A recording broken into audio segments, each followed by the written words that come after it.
Hola a todos. Hago este vídeo para analizar el examen de Psicología de la Educación de junio de 2023, el tipo C, y así podemos ver dónde ubicar cada pregunta, en qué tema, cuál es la respuesta correcta y cómo la argumentamos. Vamos a ello. La pregunta número 1 nos dice: ¿cuál de las siguientes características puede considerarse una ventaja de las preguntas de ensayo? Se puede destacar la integración y aplicación de las ideas, se puede medir el nivel más bajo de los resultados del aprendizaje o su calificación suele ser rápida.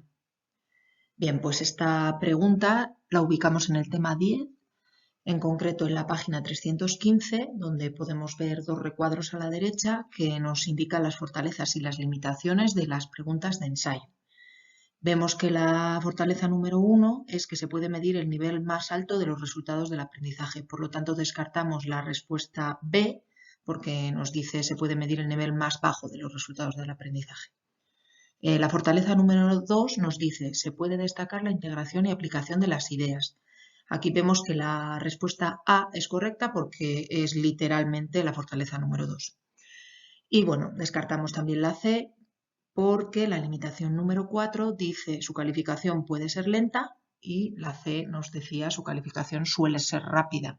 Por lo tanto, la correcta es la A. La pregunta número 2 nos dice: ¿cuál de los siguientes docentes es más probable que tenga problemas en el manejo del aula? Maite, cuyos estudiantes participan siempre de manera activa en tareas que requieren trabajo colaborativo. Patricia, que se esfuerza por evitar que sus estudiantes se aburran y les pone numerosas actividades durante la clase, todas las cuales requieren tiempo de transición.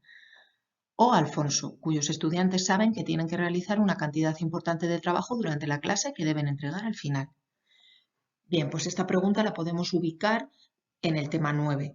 En concreto, la página 271 del libro nos indica varias estrategias para incrementar el tiempo de aprendizaje académico. Y aquí vemos que la segunda es reducir al mínimo el tiempo de transición, con lo cual ya sabemos que la correcta es la B, porque indica que Patricia utiliza numerosas actividades, todas las cuales requieren tiempo de transición. Está haciendo lo contrario a la recomendación que nos dice el libro, que además indica que cuando se pasa de una actividad a otra hay más probabilidades de que se presente una conducta inadecuada. Por lo tanto, Patricia será quien tenga más problemas en el manejo del aula y la correcta sería la B. La pregunta número 3 es relativa al artículo en inglés y dice: las evaluaciones que los estudiantes hacen sobre los profesores se emplean en muchas universidades, entre otras en la UNED. ¿Qué uso de estas evaluaciones resulta menos cuestionable según el metaanálisis de UT Coles? ¿Como realimentación para el profesor, como pronóstico de la dificultad de un curso o como condición para la promoción profesional? Bien, pues podemos encontrar la respuesta en la primera parte del artículo que yo tengo traducido al español. Y en la primera página nos indica que el uso del SET como una retroalimentación para el uso de los propios profesores no es controvertido. Por lo tanto, la correcta sería la respuesta A. A continuación dice que el uso para promociones de los instructores es muy controvertido, con lo cual descartamos la C. Y bueno, la B ni siquiera la menciona. Por lo tanto, la correcta es la A. La pregunta número 4 también es relativa al artículo en inglés y nos dice: los partidarios de los estudios SET como medida de la competencia de los profesores para enseñar a sus estudiantes citan a menudo correlaciones entre las SET y el aprendizaje de los estudiantes como prueba de la validez de este modelo. Esas correlaciones son de bajas a moderadas, aproximadamente 0,43, de moderadas a altas, aproximadamente 0,60, o de altas a muy altas, superiores a 0,75. Bien, pues la respuesta a esta pregunta la podemos encontrar directamente en el abstract, que os pongo traducido, y donde podemos leer que se muestran correlaciones de pequeñas a moderadas entre las calificaciones de SET y el rendimiento de los estudiantes. Y cita, por ejemplo, a Cohen, que si nos vamos a la página número 2, en su metaanálisis podemos encontrar que la correlación que encontró fue de 0,43. Por lo tanto, la respuesta correcta es la A, de bajas a moderadas, aproximadamente 0,43. La pregunta 5 también es relativa al artículo en inglés. En este examen nos han metido 3 preguntas del artículo y dice: una de las conclusiones principales del metaanálisis de UT Coles es que Las correlaciones moderadas set de aprendizaje halladas en estudios previos se deben al pequeño tamaño de las muestras empleadas. Se puede afirmar que existe una relación significativa entre set y aprendizaje en varias áreas de contenido, o los estudios multisección no son el modelo de investigación más adecuado para este campo por carecer de asignación aleatoria. Bien, pues la respuesta a esta pregunta la podemos extraer directamente del abstract también, que os pongo traducido, y si nos fijamos donde dice que los estudios basados en un tamaño de muestra pequeño mostraron una correlación grande y moderada, mientras que los estudios de tamaño de muestra grande no mostraron o mostraron una correlación mínima entre las calificaciones de set y el aprendizaje. De ahí podemos concluir que la respuesta correcta es la A, donde dice que las correlaciones moderadas se deben al pequeño tamaño de las muestras empleadas. Y bueno, esta idea la dice varias veces durante todo el artículo, y si nos vamos a la página 19, donde habla de las conclusiones, podemos ver que dice que los informes anteriores de SET, las correlaciones de aprendizaje, fueron artefactos de efectos de estudio de tamaño pequeño, que redunda en la misma idea. Por lo tanto, la respuesta correcta es la A. La pregunta número 6 es relativa al capítulo de Mayer. En este examen han metido 2 preguntas sobre el capítulo y dice así: Susana, profesora de educación infantil, ha encontrado un juego de rompecabezas con letras que encanta a sus alumnos. El juego constituye una actividad de prelectura muy eficaz y Susana querría incrementar la motivación intrínseca de los niños hacia estas actividades de prelectura. Susana se dispone a implantar un sistema de recompensas en el aula a tal fin. ¿Qué recompensas recomendaría Susana? Ofrecidas con antelación y relacionadas con la realización de la tarea, inesperadas y relacionadas con un alto rendimiento en la tarea, ofrecidas con antelación y relacionadas con un alto rendimiento en la tarea. Bien, pues la respuesta la podemos extraer de la página 398 del capítulo, donde nos dice que las recompensas tangibles esperadas producen una disminución de la motivación intrínseca cuando éstas se entregan a los sujetos por la simple realización de la tarea. Y esta afirmación nos hace descartar directamente la respuesta A y la respuesta C, porque ambas te dicen ofrecidas con antelación. Y un poco más abajo podemos leer que dice que cuando la recompensa es inesperada y cuando ésta se otorga por un rendimiento alto, no tiene por qué deteriorar la motivación intrínseca y puede incrementarla. Por lo tanto, la respuesta correcta es la B, inesperadas y relacionadas con un alto rendimiento en la tarea. La pregunta número 7 también es relativa al capítulo de Mayer y dice así: Yeshua es un profesor de educación a distancia. Le preocupa la frecuencia con la que sus estudiantes remiten mensajes impropios a los foros de su asignatura. A fin de disminuir tal conducta, Yeshua, firme partidario de la teoría de Skinner, decide introducir una contingencia de castigo. Por cada mensaje impropio, el estudiante perderá 0,1 puntos en la calificación final de la asignatura. Yeshua remite un mensaje a los estudiantes anunciando la nueva contingencia. Desde ese día los mensajes impropios disminuyen radicalmente. Puede afirmarse que el efecto producido se explica correctamente mediante el concepto de castigo skinneriano, el efecto puede explicarse porque la retirada de 0,1 puntos actúa como un reforzador negativo, o, para poder explicarse mediante el modelo skinneriano, el efecto hubiera debido ser gradual. La respuesta la podemos encontrar en la página 387 del capítulo, donde nos exponen un ejemplo similar al de la pregunta y nos dicen que parece que los alumnos hubieran sido capaces de ajustar su conducta a partir de las instrucciones verbales del profesor. De acuerdo con una interpretación conductista de la ley del efecto, el cambio en la conducta debería ser gradual y debería ocurrir únicamente después de que se hayan administrado los castigos. En el caso de nuestro ejemplo, ocurre lo mismo, que el cambio en la conducta es radical desde que anuncia la nueva contingencia, por lo tanto no ocurre después de que se hayan administrado los castigos. La respuesta correcta sería la C. Para poder explicarse mediante el modelo skinneriano, el efecto hubiera debido de ser gradual. Todos sabemos que Skinner era conductista, pero esta relación, por ejemplo, en la página 395 se confirma cuando dice: las teorías conductistas se basan en las interpretaciones de Skinner sobre la ley del efecto. También, en conclusión a todo esto, la respuesta A es incorrecta porque es contraria a la C. ¿El efecto producido se explica correctamente mediante el concepto de castigo skinneriano? No. Justamente para poder explicarse, el efecto hubiera debido ser gradual. Por último, tenemos que tener cuidado y no confundir la contingencia de castigo con el reforzador negativo. En la página 283 podemos ver que la definición de un reforzador negativo es cualquier cosa que cuando se retira contingentemente a una respuesta tiende a incrementar la probabilidad o tasa de respuesta. Por lo tanto, en este caso no podemos hablar de un reforzador negativo, porque los reforzadores siempre buscan incrementar la tasa de respuesta. Y en este caso estamos hablando de una contingencia de castigo, como indica el propio enunciado, que lo que busca es reducir la tasa de respuesta. Por lo tanto, en conclusión, la correcta es la C. La pregunta número 8 dice: Amapola, estudiante de 15 años con bajo rendimiento, es la tutora de Anaí, de 12 años. Resulta esperable que las tutorías beneficien los aprendizajes de Amapola más que los de Anaí, los aprendizajes de Anaí y solo la autoestima de Amapola, o los aprendizajes de Anaí más que los de Amapola.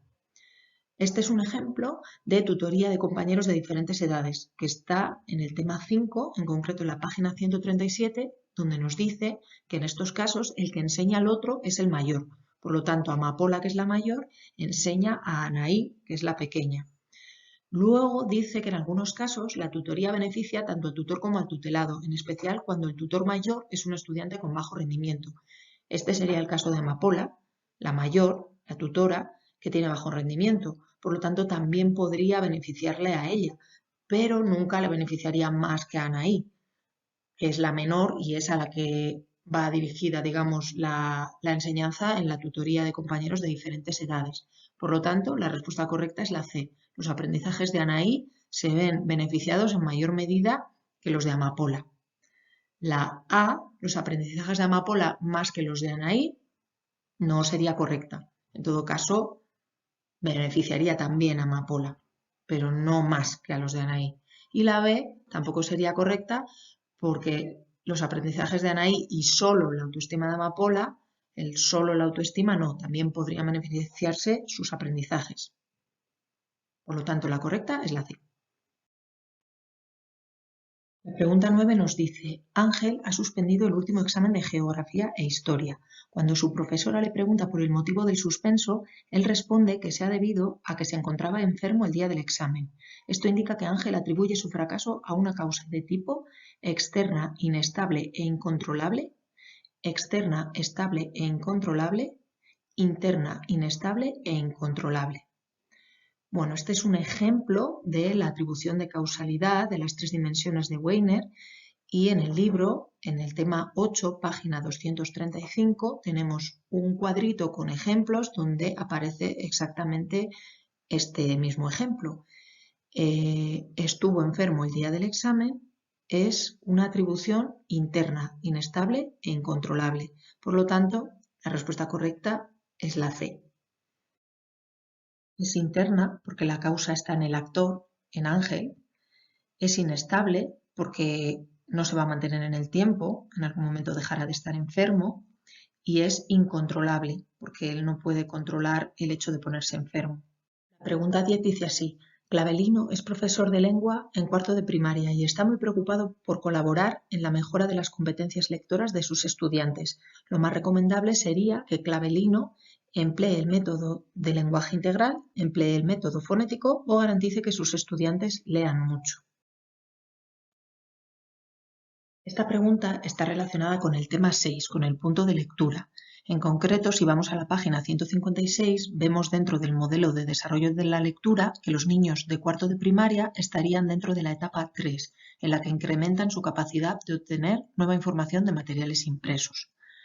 En la página siguiente, dentro de los métodos de lectura, nos dice algunos métodos para enseñar a los niños a leer, entre los cuales cita el método fonético o el método de lenguaje integral, que serían las respuestas A y B. Pero en este caso, como hemos visto, los niños de cuarto de primaria ya saben leer y el profesor lo que quiere es mejorar sus competencias lectoras. Por lo tanto, descartamos directamente tanto la respuesta A como la B y, por descarte, la correcta sería la C. Garantice que sus estudiantes lean mucho. Si nos vamos a la página 159, podemos encontrar esta estrategia para incrementar la fluidez en la lectura. El punto 2 dice dedican mucho tiempo a leer varios pasajes. Por lo tanto, la correcta es la C. La pregunta 11 dice así. Convencida de que las madres prestan más apoyo escolar a sus hijos que los padres, Dalia elaboró un proyecto de investigación para demostrarlo. La muestra del estudio de Dalia se componía de 60 madres con estudios superiores y trabajo a tiempo parcial y 60 padres con ingresos medio altos y trabajo a tiempo completo. De acuerdo con la muestra de su estudio, ¿en qué sesgo puede estar incurriendo Dalia? ¿Perseverancia de la creencia, confirmación o exceso de confianza? Esta pregunta se relaciona con el tema 4. En concreto, en la página 108 podemos ver los sesgos y errores en la toma de decisiones. Y en primer lugar nos habla del sesgo de confirmación, que es la tendencia a buscar y utilizar información que apoya nuestras ideas en lugar de la que las refuta. Este es el caso del ejemplo en el que la investigadora, para confirmar que las madres prestan más apoyo escolar a sus hijos que los padres, está utilizando una muestra con características diferentes para confirmar su idea preconcebida. Las madres trabajan a tiempo parcial, por lo que disponen más tiempo para prestar a sus hijos, y los padres trabajan a tiempo completo, disponiendo de menos tiempo, por lo que se presupone que el resultado de su estudio confirmará su idea. Por lo tanto, la correcta sería la B, confirmación. Podemos descartar la A, perseverancia en la creencia, que se define como la tendencia a aferrarse a una idea ante la presencia de pruebas que la contradicen. En este caso, ni siquiera nos planteamos cuál es el resultado del estudio. No hay pruebas que contradigan la creencia de Dalia, sino que nos estamos planteando la pregunta en un punto anterior. Y por último, el exceso de confianza. Este sesgo es la tendencia a confiar más de lo debido en los juicios y decisiones basados en la probabilidad o en la experiencia. Y en este caso no sería aplicable, puesto que nos habla de una idea que tiene Dalia, pero no nos dice que esté basada en probabilidad o en su experiencia. Por lo tanto, la correcta sería la B, confirmación. La pregunta 12 nos dice, Crisanto tiene 10 años y su caligrafía es prácticamente ilegible. Posiblemente Crisanto padece disgrafía. Un problema de aprendizaje más frecuente en niños que en niñas, un trastorno del desarrollo mucho más frecuente en niños que en niñas, o un problema de aprendizaje cuya prevalencia es semejante en niños y en niñas. Para responder a esta pregunta nos iríamos al tema 3, página 60, donde define los problemas de aprendizaje como dificultad para aprender que se relaciona con la comprensión o el uso del lenguaje hablado o escrito. Y para que pueda ser clasificada como un problema de aprendizaje, la dificultad que lo genera no debe ser consecuencia directa de alguna discapacidad visual, auditiva o motora, discapacidad intelectual, trastornos emocionales o deberse a una desventaja ambiental, cultural o económica. Y digo no porque nos lo indica el equipo docente en la fe de ratas. Falta en esa frase el no. Y en la misma página, abajo a la izquierda, vuelve a repetir la definición correctamente, donde sí que incluye la dificultad no debe ser consecuencia directa de alguna discapacidad. Por lo tanto, descartamos que se trate de un trastorno del desarrollo y nos centramos en que se trata de un problema de aprendizaje.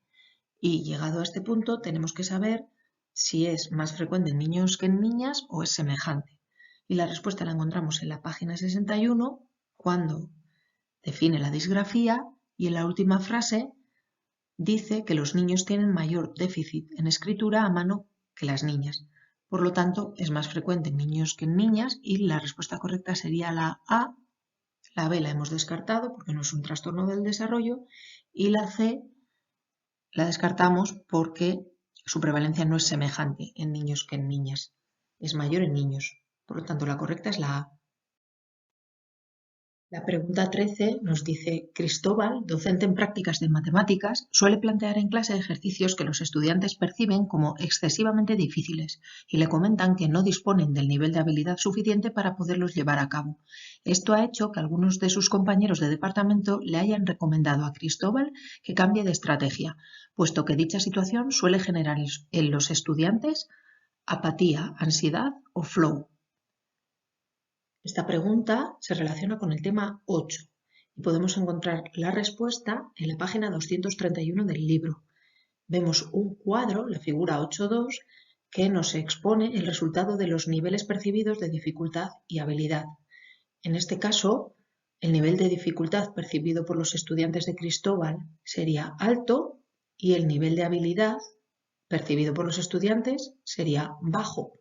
Por lo tanto, generaría en ellos ansiedad. Así que la respuesta correcta sería la B. La pregunta 14 nos dice, cuando Candela fue por su coche esta mañana detectó que tenía un neumático desinflado. Como tenía mucha prisa, no dudó en coger el de su madre. Pese a que lo hizo con recelo, lo cierto es que pasados 300 metros ya no notaba la diferencia entre ambos vehículos. Candela hizo una transferencia cercana y de nivel inferior, lejana y de nivel superior o lejana y de nivel inferior. Este es un ejemplo de transferencia de aprendizaje a una situación nueva. Está relacionado con el tema 4 y en concreto en la página 123 nos habla de los diferentes tipos de transferencia. En primer lugar, veamos si es una transferencia cercana o lejana. La cercana es cuando se transfiere el aprendizaje a una situación muy similar a aquella en la que ocurrió el aprendizaje inicial. Y la lejana es cuando la situación es muy diferente. En el caso de Candela, se trata de conducir un coche. Como el suyo tenía una rueda pinchada, cogió el de su madre. Por lo tanto, la situación es muy similar. La transferencia es cercana y con ello ya sabemos que la respuesta correcta es la A, porque descartamos la B y la C, que nos habla de transferencia lejana. No obstante, vemos en la página 124 la diferencia entre transferencia de nivel inferior y de nivel superior. La de nivel inferior es una transferencia que se realiza automáticamente, de forma inconsciente, frente a la transferencia de nivel superior, que es consciente y con esfuerzo. En el caso de Candela, nos indica que pasados 300 metros ya no notaba la diferencia entre ambos vehículos. Por lo tanto, como hablamos de conducir, lo realizó de forma automática o inconsciente. Por lo tanto, se trata de una transferencia de nivel inferior, lo cual nos confirma que la respuesta correcta es la A. La pregunta número 15 nos dice, Daniel, profesor de Psicología-Pedagogía en un centro de educación secundaria obligatoria, intenta explicar a varios profesores de lengua las características generales de la prueba de inteligencia que se propone aplicar a los estudiantes. Les describe la curva normal de distribución. ¿Cuál de los siguientes enunciados es correcto respecto a la curva normal? Es simétrica, a cada lado de la parte central caen las mismas puntuaciones, aunque la mayoría están en el centro. La gran mayoría de las puntuaciones se reúnen en el centro de la curva, pero puede ser asimétrica, o puede ser asimétrica, puede presentar una acumulación de puntuaciones en uno de los lados del punto central. La respuesta a esta pregunta la encontramos en el tema 1, página 31, donde nos indica que una distribución normal es simétrica. Por lo tanto, la respuesta correcta es la A, simétrica, ya que la B y la C indican que puede ser asimétrica, lo cual no es el caso y lo podemos ver en la figura 2.1, donde representa la curva normal de Stanford-Binet y vemos que es totalmente simétrica. Por lo tanto, la correcta es la A. Pregunta 16. De Jonás, estudiante de segundo de educación secundaria obligatoria, han dicho sus profesores que tiene un estilo constructivista de aprendizaje. Más técnicamente, es probable que Jonás tenga un estilo reflexivo, profundo o impulsivo. Esta pregunta es del tema 2 y encontramos la respuesta en la página 47. Cuando nos habla de la diferencia entre estilos profundos y superficiales, nos dice que los estudiantes que estudian a profundidad utilizan un enfoque constructivista del aprendizaje. Por lo tanto, directamente tenemos la respuesta B, profundo. La pregunta 17 nos dice, Eliau es un concienzudo profesor de matemáticas. Imparte sus clases en primero del grado en matemáticas. Eliau se interesa por la investigación para mejorar el nivel de desempeño de sus estudiantes. Para ello, ha estado empleando técnicas como el estudio de caso, pruebas estandarizadas y correlaciones. Puede afirmarse que Eliau emplea un enfoque ecléctico, combina diferentes métodos heurísticos o utiliza un modelo multidimensional. Bueno, pues esta respuesta está en el tema 1, página 22, Después de hablarnos de los métodos cualitativos y cuantitativos, nos habla de los métodos mixtos y nos dice que se basan en combinar diferentes diseños o métodos heurísticos. Este es el caso de Liao, que combina esas diferentes técnicas que nos dice. Por lo tanto, la respuesta correcta es la B, combina diferentes métodos heurísticos. Pregunta 18. Es el primer curso de Rosalía como profesora de matemáticas de bachillerato. Con frecuencia Rosalía ofrece a sus estudiantes información incompleta u omite señalar todos los pasos para que estos puedan resolver los problemas. Lo más probable es que Rosalía carezca de suficiente conocimiento experto o conocimiento sobre la materia, sea poco hábil para estimar la diferencia entre su conocimiento y el de sus estudiantes, o entienda que hay que centrar las enseñanzas en los estudiantes más aventajados. Bien, pues esta pregunta está relacionada con el tema 6. En concreto, en la página 154 del libro nos describe el término puntos ciegos del experto. En el libro viene puntos expertos ciegos, pero el equipo docente en la Fe de Ratas nos aclara que el término correcto es puntos ciegos del experto. Y lo describe como una situación en la que los expertos maestros no comunican toda la información ni señalan los pasos para que los estudiantes aprendan algo. Y este sería el caso de Rosalía, ya que el enunciado nos dice que ofrece a sus estudiantes información incompleta u omite señalar todos los pasos para que estos puedan resolver los problemas. Bien, la otra parte de la descripción que el libro hace de puntos ciegos del experto es que es la diferencia entre lo que el experto sabe y lo que los estudiantes saben. Y aquí tenemos la respuesta que corresponde a la B, que Rosalía sea poco hábil para estimar la diferencia entre su conocimiento y el de sus estudiantes. Por lo tanto, la correcta es la B. Pregunta 19. Felisa, orientadora de un instituto de educación secundaria, sabe que demorar la gratificación es un aspecto importante para que sus estudiantes puedan alcanzar sus metas y, en especial, las metas de corto plazo, de medio plazo o de largo plazo. Bien, pues esta pregunta está relacionada con el tema 8 y en la página 242 del libro podemos ver la demora de la gratificación, donde nos dice que es un aspecto importante para alcanzar las metas, en particular las de largo plazo. Por lo tanto, no tenemos duda de que la respuesta es la C, de largo plazo. Pregunta 20. La mujer de Olmo conectó una inteligencia artificial que comanda las luces de la casa.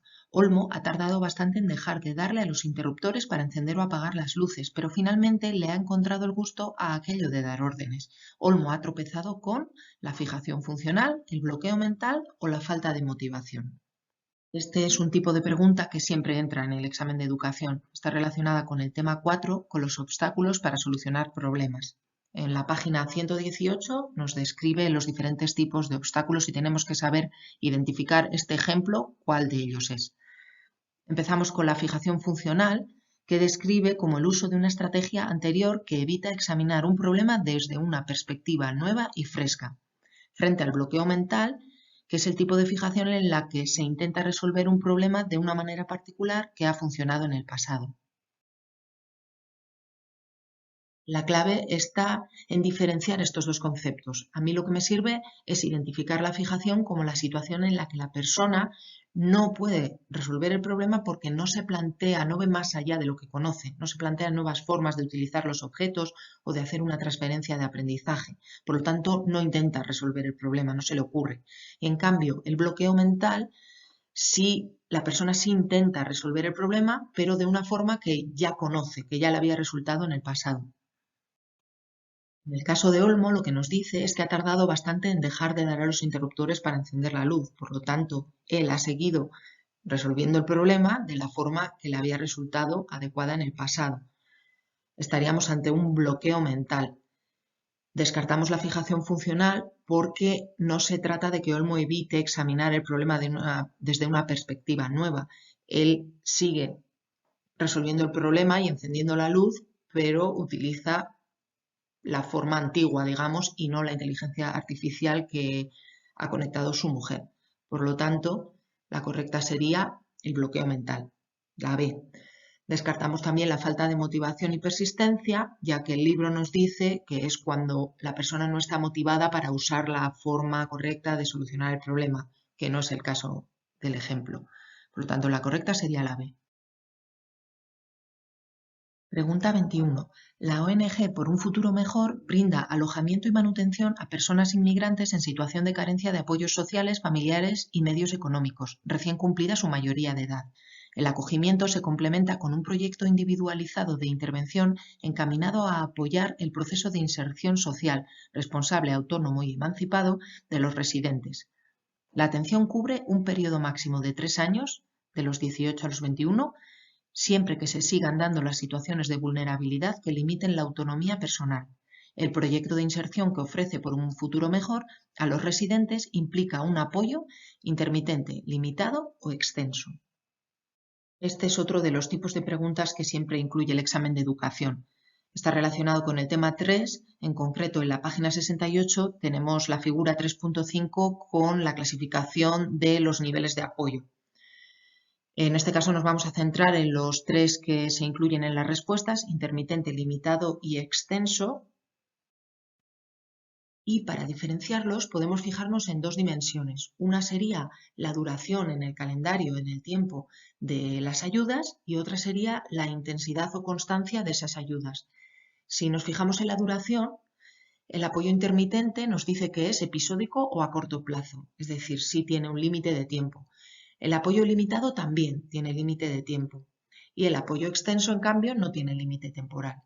Y si nos fijamos en la constancia o intensidad de las ayudas, el apoyo intermitente es según sea necesario, es decir, a demanda, según para las cosas que necesite la persona en concreto.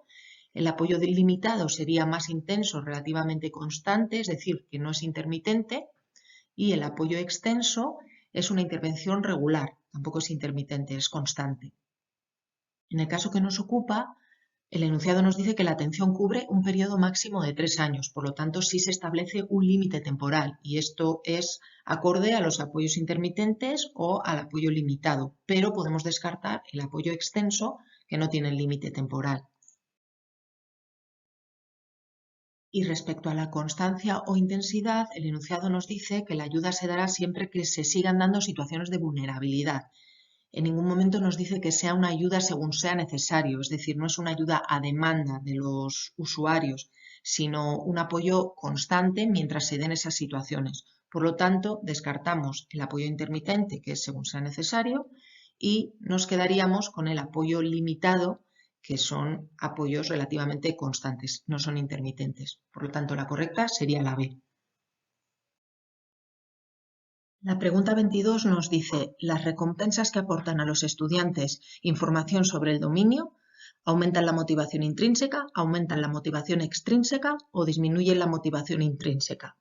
Esta pregunta es del tema 8 y tenemos la respuesta en la página 234 al inicio, cuando nos dice que las recompensas que comunican información sobre el dominio aumentan la motivación intrínseca. Por lo tanto, no hay duda de que la respuesta correcta es la A.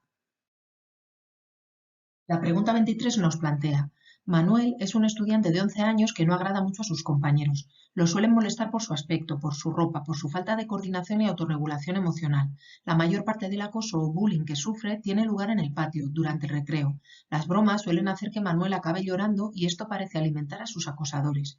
¿Cuál de las siguientes opciones es más probable que disminuya esta conducta de acoso? ¿Aislar a Manuel de sus compañeros para que no tenga que hacer frente al acoso? ¿Capacitar a Manuel y a sus acosadores en habilidades sociales o dejar sin recreo a los acosadores? Bien, este caso se relaciona con el tema 9. En la página 295 del libro nos habla del bullying y nos dice que una de las intervenciones es capacitar en habilidades sociales, lo cual coincide con la respuesta B, capacitar a Manuel y a sus acosadores en habilidades sociales. Es cierto que más adelante dice que son más eficaces las intervenciones que abarcan toda la escuela, más que las de capacitar en habilidades sociales, pero las alternativas que nos dan, ninguna incluye toda la escuela, porque la alternativa A es aislar a Manuel de sus compañeros. Esa alternativa la descartamos directamente porque en ningún momento se menciona que aislar al acosado sea una buena forma de hacer frente al bullying. Y la C, dejar sin recreo a los acosadores, podría entrar dentro de una sanción a los acosadores, ya que en esa página 295, en la parte superior hay un cuadro y en el primer punto habla de ciertas sanciones que podrían ser efectivas, pero es cierto que solo abarca a los acusadores y la respuesta B incluye tanto a Manuel como a los acusadores. Por lo tanto, es más correcta la B y es la que marcamos como respuesta buena. Pregunta 24. Narciso es profesor de primero de la ESO y tiene dudas respecto de cómo agrupar a sus estudiantes atendiendo a su nivel de habilidades. ¿Sería conveniente que Narciso formara grupos homogéneos, porque la mayoría de las investigaciones muestran que los heterogéneos perjudican a los estudiantes más competentes? Grupos heterogéneos, dado que promueven que los estudiantes más competentes asuman el papel de profesores, o grupos heterogéneos que fomentan que los estudiantes medianamente competentes asuman el papel de profesores. Esta pregunta es del tema 5 y podemos encontrar la respuesta en la página 145 del libro. Para empezar, nos recomiendan utilizar grupos heterogéneos. Por lo tanto, podemos descartar la A, grupos homogéneos, y quedarnos con la B o con la C, que nos habla de grupos heterogéneos. Sí que es cierto que a continuación habla de algunas críticas a los grupos heterogéneos, porque podrían retrasar a los alumnos de más rendimiento, pero se indica que la mayoría de investigaciones apoyan los grupos heterogéneos. Por lo tanto, descartamos la A. Y a continuación nos dice que los estudiantes con alto rendimiento suelen asumir el papel de profesores en estos grupos heterogéneos, por lo tanto la B sería correcta. Y respecto a los estudiantes medianamente competentes, nos dice que hasta cierto punto quedan excluidos en estos grupos. Por lo tanto, no es cierto que asuman el papel de profesores. Descartamos la C y nos quedamos con la B como respuesta correcta. La pregunta 25 nos dice, para ser un perfecto optimista, a Cándido, profesor de matemáticas de educación secundaria obligatoria, le falta una característica del optimismo académico. ¿Cuál es? Cree que todos sus alumnos son capaces de alcanzar los objetivos educativos. Confía en que los alumnos y los profesores tienen disposición para cooperar. O sostiene que los alumnos menos competentes deben recibir más atención. El optimismo académico se estudia en el tema 2, en la página 49. Aquí nos exponen 3 características del mismo. La primera es que los maestros creen que pueden marcar una diferencia, y esta no es ninguna de las alternativas de respuesta. La segunda es que confían en que los alumnos y los maestros van a cooperar. Esta coincide con la alternativa B de respuesta. Y la tercera es que creen en su capacidad para remontar los problemas, y esta tampoco coincide con ninguna de las alternativas.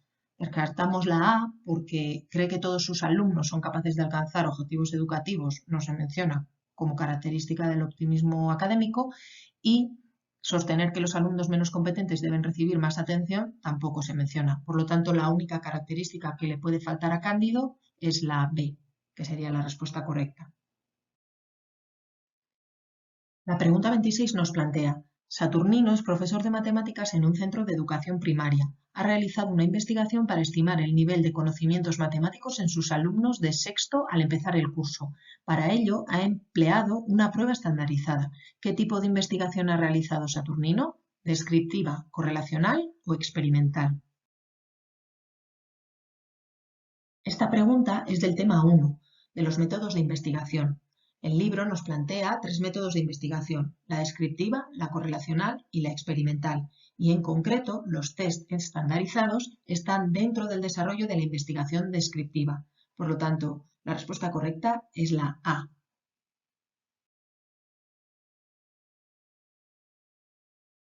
Pregunta 27. Según los 14 principios centrados en el aprendiz, el contexto del aprendizaje, esto es, considerar que en el aprendizaje influyen factores ambientales como la cultura, la tecnología y las prácticas de enseñanza, se incluye dentro de los factores cognitivos y metacognitivos, motivacionales e instruccionales o del desarrollo y sociales. Bien, pues esta pregunta está relacionada con el tema 7 y en la página 207 podemos ver los 14 principios psicológicos centrados en el aprendiz. El número 6 es el contexto de aprendizaje, por el que nos preguntan, y está dentro de los factores cognitivos y metacognitivos. Por lo tanto, la respuesta correcta es la A. Pregunta 28. Son diversas las críticas que ha recibido la enseñanza centrada en el docente. Entre las críticas arrojadas se afirma que este tipo de enseñanza fomenta un aprendizaje pasivo y mecánico, genera aulas demasiado flexibles y poco estructuradas o presta demasiada atención al desarrollo socioemocional de los estudiantes. Esta pregunta se relaciona con el tema 10 y podemos encontrar la respuesta en la página 223 del libro. La primera crítica de la evaluación de la enseñanza centrada en el docente es que tiende a llevar al aprendizaje mecánico pasivo, lo cual corresponde a la alternativa A, fomenta un aprendizaje pasivo y mecánico. A continuación, continúa con que los salones de clase son demasiado rígidos y estructurados, y no flexibles y poco estructurados, como afirma la alternativa B.